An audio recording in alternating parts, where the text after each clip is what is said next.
Hi friends, Natalie with Autel Robotics. In this video, we'll be talking about what to look for and the next steps to take after a crash. It's important to remember that you can power down the motors by performing the tow-in command on your remote controller. Powering down the motors immediately after a crash can prevent further damage to those motors. Let's inspect the aircraft first. I'll look at the propellers. These are usually the first things to go. Check for any chips or cracks. Your X-Star comes with 2 full sets, so you can replace them if you see any damage. Flying with a chipped propeller can cause unsafe and erratic flight behavior. Now let's inspect the body. Look for any cracks or bends in the shell. Let's take a look at the gimbal. The camera and gimbal are the most fragile part of any drone. We want to look for any bends to the gimbal arms or tears on the cables. Depending on your environment, you may need to clean the drone before powering it on. You can easily do this using compressed air. Now, let's check the motors. Spin the motors by hand, listen and feel for any grinding or resistance.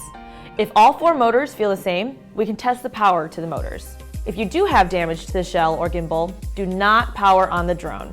If everything looks intact, let's remove the propeller and power up the drone.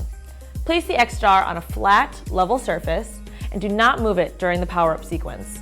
The IMU will need to calibrate itself after taking a bump. Check that the camera and gimbal does a self-test. If the gimbal behaves normally, roll the gimbal wheel to check for control. Now, let's check the motors. You might need to calibrate the compass first. Then, hold down the motor start button. All 4 motors should fire up and spin. Listen for any abnormalities.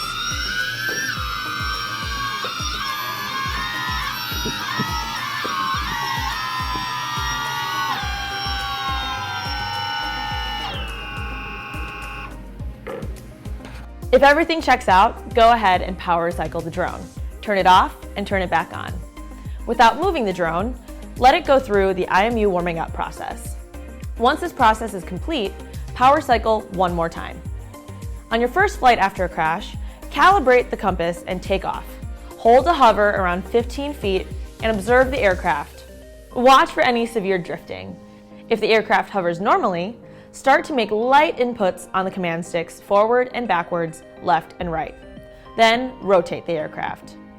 If the aircraft behaves erratically, use the left command stick to descend to the ground immediately. These are some basic steps to help you get back in the air. If any of these steps don't check out, please call our customer support for assistance.